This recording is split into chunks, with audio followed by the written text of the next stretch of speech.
Apologies for the wait.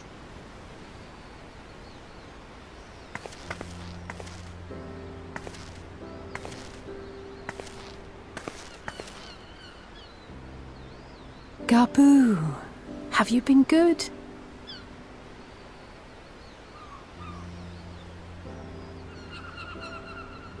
Still no change, I'm afraid. He just stands there in silence until we move him. It's all right now. We're going to help you get better.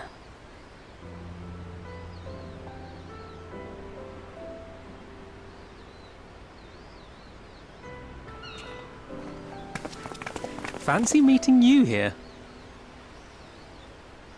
Alphino Yushtola! I thought you were attending to primal matters. We were, and came here for a meeting on the subject.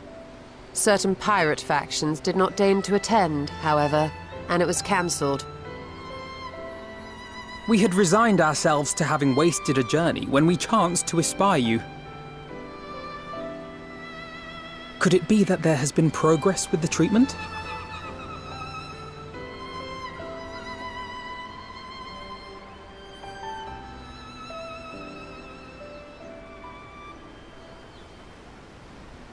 Using Magitech terminals to formulate the solution. I would never have contemplated such an approach. So this new magic, adapted from memory transference, would be used to purge the subject of their fanatical faith, while Angelo would be responsible for reanimating the ether of their soul.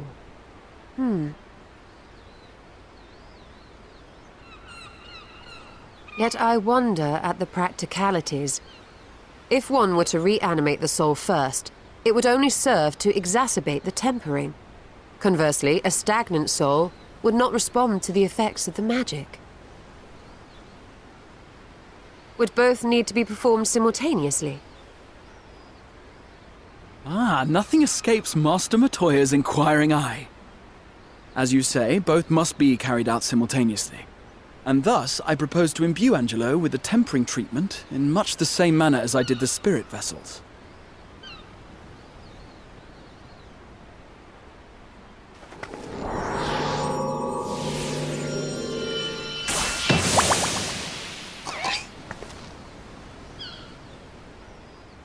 By doing so, we also spare Graha the trouble of casting spell after spell. It's really rather efficient. Be that as it may, certain difficulties are unavoidable. The imbuing process will still require no small amount of ether. And, as I can no longer draw upon the Crystal Tower's stores of energy, I will be compelled to rely on those of others. Well, I, for one, would be glad to assist. As would I. Since the resumption of our duties, it has been naught but stuffy meetings, and I have ample ether to spare. Excellent. With your permission, then, let us begin.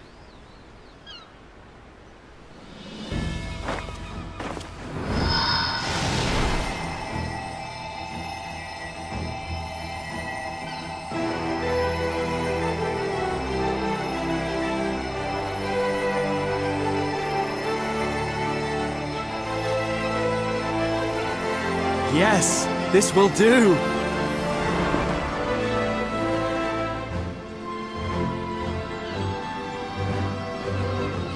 And now, it's my turn.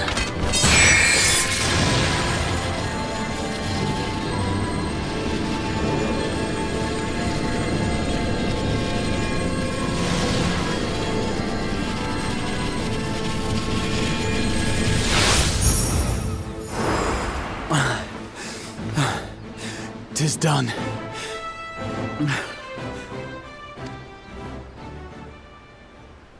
No small amount indeed.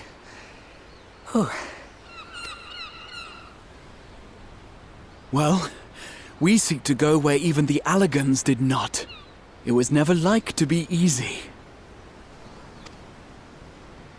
The rest is up to you, Alize. The treatment itself will take time and focus, so we will need a quiet room. I'm sure our hosts can spare one.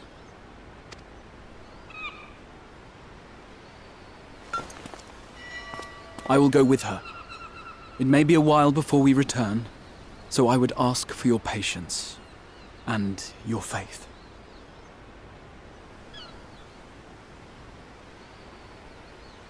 We'll bring Gabu back.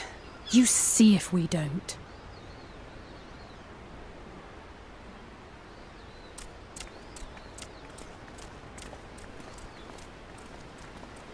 Twould seem our part is played. Let us find a place to recuperate while we wait for news.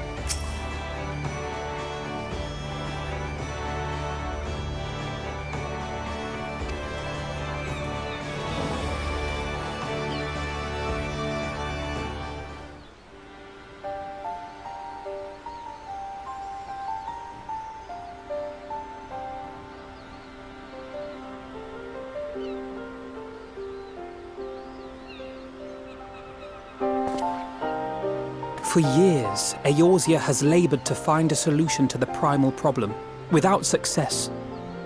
Any hope that tempering could be reversed faded long ago. I myself had given it up as impossible. Given up on the tempered and the light corrupted alike. They were problems to be tolerated, or else eliminated, I believed. And to think otherwise was pure naivety. Childishness, even. But Alisaie refused to give up. She struggled and she struggled. And her efforts were rewarded with a way to bring back Halric. And now countless others may no longer be beyond salvation. However much we bicker, I have the greatest respect for my sister. Had I half her stubbornness, nay, her unwillingness to accept the status quo, I would be a far better person. A far better scion.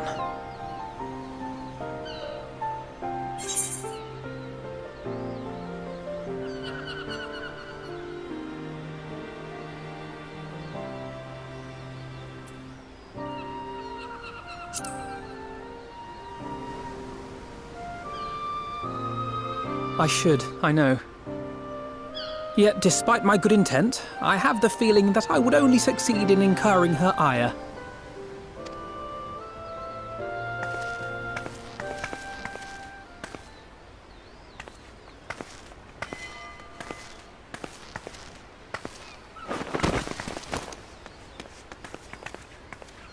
Alisaie, are you all right? The treatment. Did it work?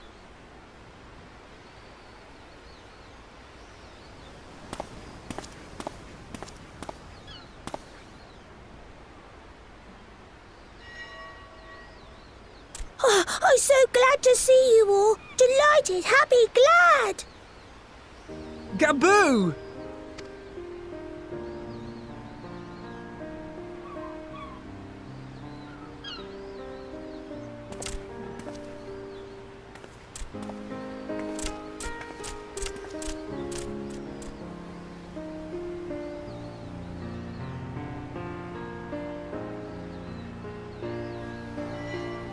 All this time, my mind was filled with thoughts of Great Father Titan.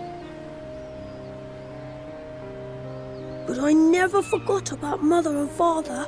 Always, they were in my heart. Constantly, ever, always. So I tried to focus on their faces. Theirs and yours. Alisaie's and everyone's. And I found that I could remember. One thing, then another, and another.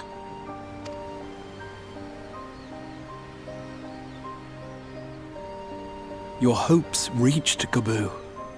They helped him to hold on.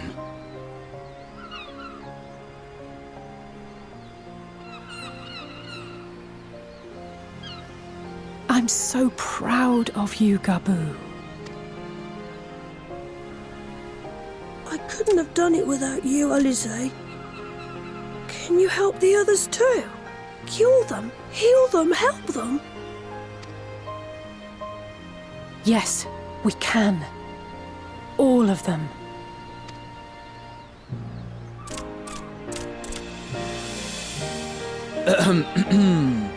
Without wishing to dampen the mood, I feel compelled to add certain caveats regarding the viability of the treatment for general use.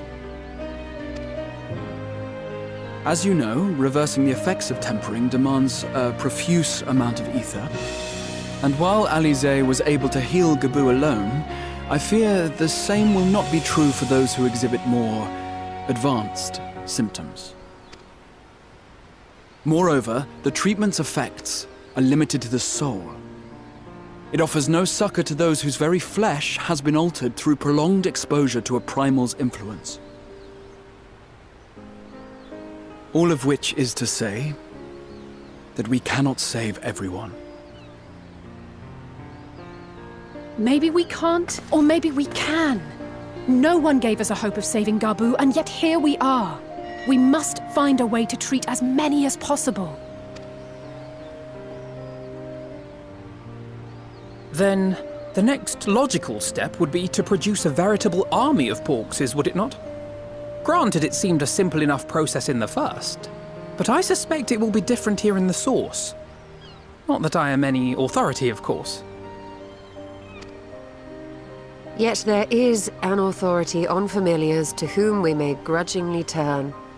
She's stubborn, haughty, eccentric, irascible, laconic, annoying. And her name is Master Matoya, the real one.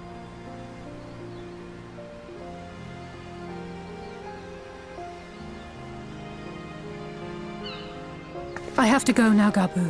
But the people here will look after you, all right? And I promise to come and visit you again soon. All right. Thank you, Alize. Thank you.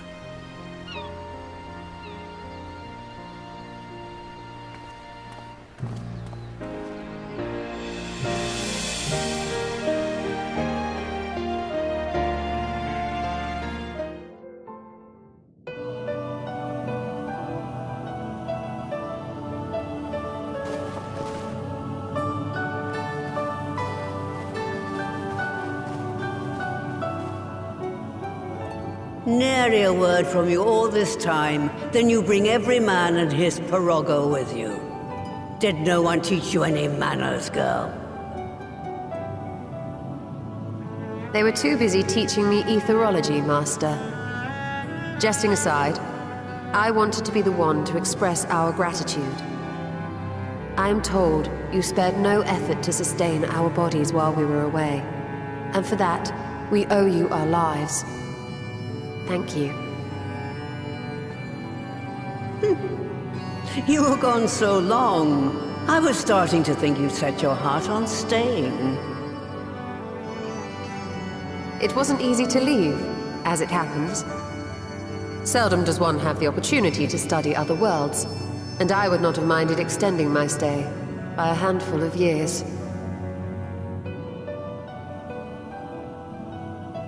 Ever the scholar.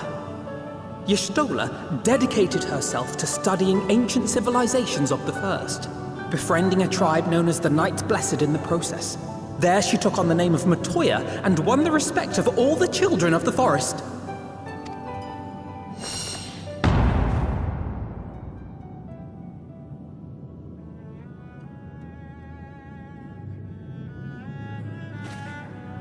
I merely adopted an alias in accordance with the custom of my hosts. Yours just happened to be the first name that came to mind. You mean to tell me you went gallivanting about using my name and only bother to visit when you need a favor? And don't pretend you don't. I taught you long enough.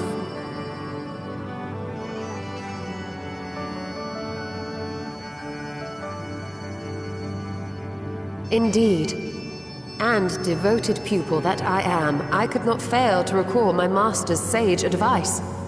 When the answer eludes you, look to the wisdom of your elders.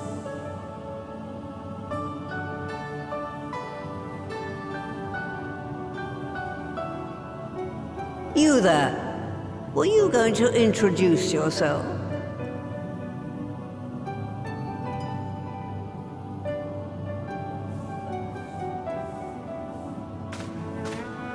How remiss of me. Grahatir is my name, and I am proud to call myself a scion. I too wish to offer my gratitude for your invaluable aid in sustaining the Archon's bodies, as well as my apologies. It was my inexpert summoning spell which endangered their lives in the first place.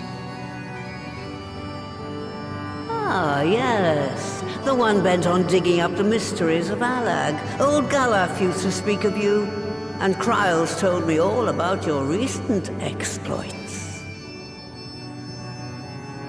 Do you have a bad back or something?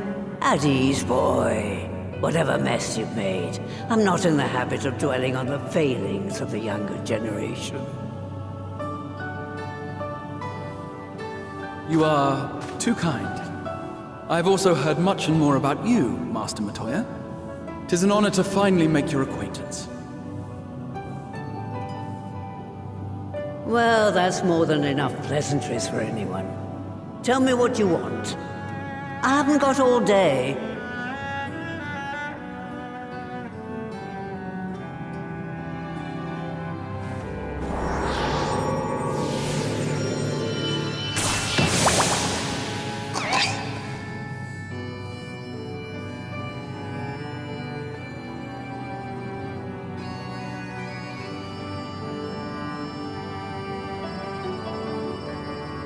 So that's the way of it.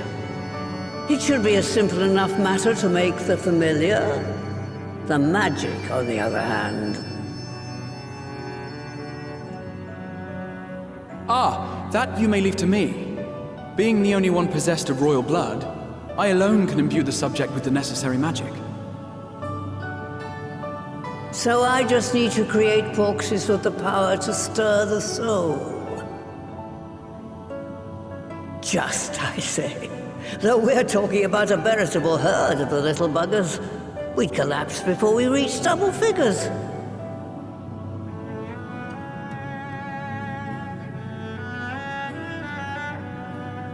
But if I could get a familiar to create the familiars, a mother porxie, as it were.